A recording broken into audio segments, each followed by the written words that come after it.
Happening today, the former bar owner accused of multiple cases of sexual assault is set to be arraigned. Police arrested 55-year-old Jay Bianchi last month. He has been charged with 6 felony counts of sexual assault. The charges filed are specified as victim incapable, no consent, and victim helpless. Bianchi used to be part owner of So Many Roads Brewery and had ties to other Denver establishments. Also happening today, a teenager who killed a woman in 2021 after a minor crash on Colfax is set to be sentenced. Police say Remy Cordova was just 14 years old when he shot and killed Pamela Cabriales after she bumped into the car that he was riding in. Last month, the jury found Cordova guilty of first-degree murder and other charges. He faces life in prison. Because of his age at the time of the crime, he will be eligible for parole after 40 years. Cordova's sentencing is set for 1 o'clock this afternoon. New this morning, a family-run business is getting ready to say goodbye to the Baker neighborhood after more than 30 years. Yeah, that's right. 90 reporter Brianna Fernandez is live in Denver. Brianna, delicious Senor Burritos has been a staple in this community for years. Yeah, it really has. So Senor Burritos has been at the corner of First and Broadway since 1991. So of course that they've made connections over the last 3 decades. They've had new customers come in that are now coming in all the time. And then they've had longtime customers that they've been coming here since day one. So we know this was a really tough decision for the family. So we actually spoke to one of the owners, Vicente Bailon. Bailon grew up here in Colorado. He would come to the restaurant every day after school. And then he slowly started to learn the ropes from his grandparents, Martha and Jose, who originally started Senor Burritos. The restaurant is known for having the best green chili in town and smothered burritos. So the decision to move out of the neighborhood was a difficult one for the owners, but one that was needed in order to stay financially afloat. 2 major factors.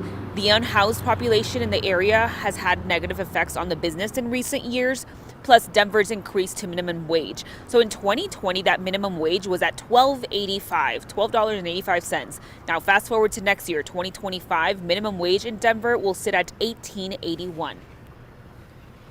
I've seen a lot of families come into this front door, generations after generations, adults bringing their kids and now their kids bringing their kids.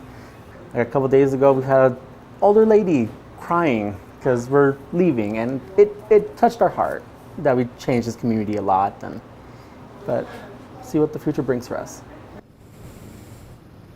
Yeah, it's really sad to see these small businesses leave this area. So we know that this isn't the only business that has left the Denver area.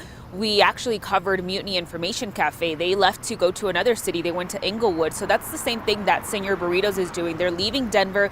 They're actually going to be opening up in Westminster, January 2025. But their last day here, if you want to come check them out, you've never heard of them, and you want to try amazing burritos, it's December 23rd. So in just a couple of days. For now, I'm live here in Denver. Brianna Fernandez for 9 News. All right, Brianna, thank you. By the way, everybody go check them out. And if there's an opportunity, Brianna, I will Venmo you some money so you can bring me back a delicious burrito this morning.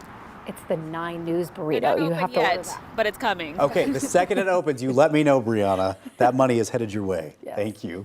It's 7:08 right now. Police say evidence is building against the accused gunman in the killing of UnitedHealthcare CEO Brian Thompson. The NYPD says its crime lab has made significant forensic breakthroughs in its investigation, linking Luigi Mangione to the shooting. Investigators say the gun the 26-year-old had on him when he was arrested at a McDonald's in Pennsylvania matches evidence from the crime scene in Manhattan, but that's not all. Also able at our crime lab to match the person of interest's fingerprints with fingerprints that we found on both the water bottle and the Kind bar. Senior law enforcement officials say the shooter left those items behind near the scene, along with shell casings that had the words deny, delay, and depose written on them. It's an apparent reference to the language health insurance companies use when rejecting claims. The spotlight on health insurance companies has triggered backlash online, with many voicing their anger at the industry. In his writing, the suspected shooter harshly criticized the healthcare industry and said, quote, "These parasites had it coming." Counterterrorism officials fear extremists could see that as a call for action. In New York City, fake wanted posters have appeared targeting CEOs of insurance companies.